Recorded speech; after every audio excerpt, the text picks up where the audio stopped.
सबसे ऊंचा यंत्र मोबाइल इत्यादि कौन माना जाता है? जब वैज्ञानिक अपने जीवन में सन्निहित, जिसको आपने मन कहा, मेधा शक्ति, ज्ञान शक्ति, इच्छा शक्ति, क्रिया शक्ति का आधान यंत्र में करने में सफल हो जाता है, तो वह यंत्र आकार की दृष्टि से छोटा ही क्यों न हो, बहुत महत्वपूर्ण माना जाता है। आज हम देखते हैं कि बहुत से ऐसे महायंत्र हैं जिसमें ज्ञान शक्ति, इच्छा शक्ति, क्रिया शक्ति तीनों का सन्निवेश है। जिस किसी वैज्ञानिक ने कालक्रम से, परंपरा से इस यंत्र को बनाया, उसे इस चीज़ का ज्ञान था कि उसके जीवन में ज्ञान शक्ति, इच्छा शक्ति, क्रिया शक्ति का सन्निवेश है, और उसने चिंतन करके तीनों शक्तियों से संपन्न यंत्र को बनाना उचित समझा और बनाने में समर्थ भी हुआ। तब उसको वैज्ञानिक कहा गया और उस यंत्र को महायंत्र कहा गया। हम देखते हैं कि पहले बादल के माध्यम से, मेघमंडल के माध्यम से हमको विद्युत का दर्शन होता था। वैज्ञानिकों ने विचार किया कि विद्युत को चपला कहते हैं, बहुत चंचला होती है, क्षण भर उसका जीवन होता है, लेकिन विद्युत बनने की प्रक्रिया तो मेघ में है, बनाने की प्रक्रिया। तो मेघमंडल बनता कैसे है? कालिदास ने कहा धूमत ज्योति सलिल, इन सब के योग से मेघमंडल की संरचना होती है। मेघमंडल या बादल में विद्युत को व्यक्त करने की क्षमता होती है।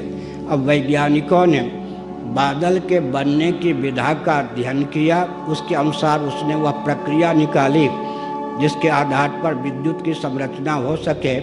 लेकिन जो बादल में क्षमता थी, या आज भी है, कि क्षणिक रूप से विद्युत को वह व्यक्त करने में समर्थ है, वैज्ञानिकों ने अपना मस्तिष्क लगाया कि विद्युत को स्थिर रूप से व्यक्त करने की विधा क्या हो सकती है।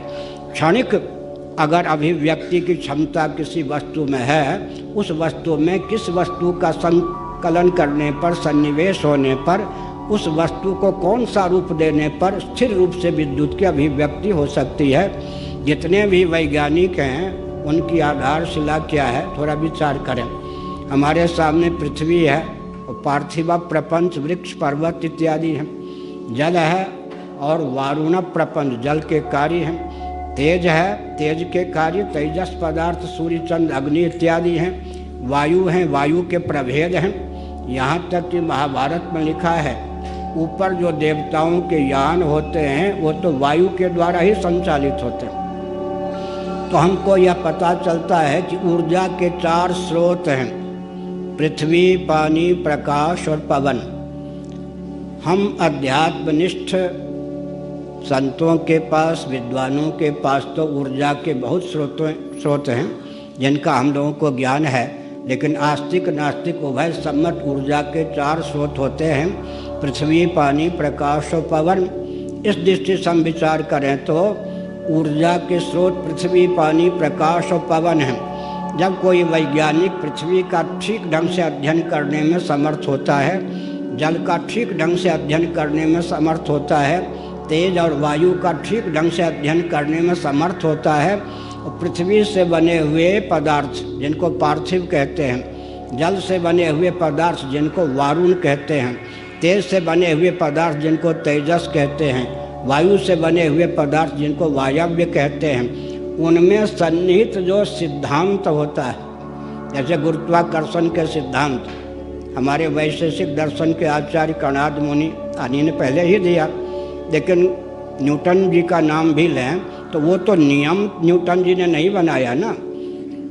गुरुत्वाकर्षण जिन पदार्थों में सन्निहित है उसके नियम का साक्षात्कार किया। हमारे यहाँ मंत्र दृष्टा का नाम ऋषि कहा जाता है। मंत्र के निर्माता नहीं ऋषि होते, मंत्र के दृष्टा होते।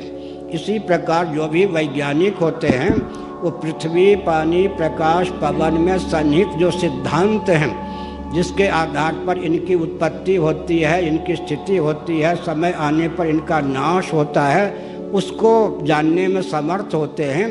वे एक प्रकार से सिद्धांत के दृष्टा होने के कारण मंत्र दृष्टा वैज्ञानिक कहे जाते हैं, मंत्र दृष्टा के समकक्ष होते हैं। अब वैज्ञानिकों के सामने एक पहेली आती है हमने पृथ्वी के माध्यम से, जल के माध्यम से, तेज के माध्यम से, वायु के माध्यम से जो सिद्धांत प्राप्त किया, जिस सिद्धांत या नियम के आधार पर पृथ्वी, पानी, प्रकाश और पवन ऊर्जा के स्रोत बने हुए हैं, उस सिद्धांत को यंत्र का रूप देने के लिए बीच में प्रोसेस, मेथड या विधा क्या होनी चाहिए।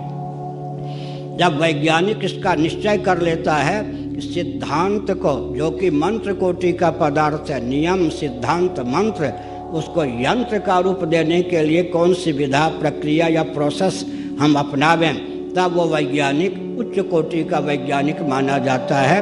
ऊर्जा के जो 4 स्रोत हैं, पृथ्वी, पानी, प्रकाश और पवन, उनमें सन्निहित जो सिद्धांत या नियम हैं, उनका साक्षात्कार करके फिर उन्हें यंत्र तक पहुंचाने की विधा का नाम ही हमारे यहाँ तंत्र होता है। सिद्धांत को यंत्र का रूप देने के लिए तंत्र, बीच में प्रोसेस, प्रक्रिया, मेथड की आवश्यकता होती है।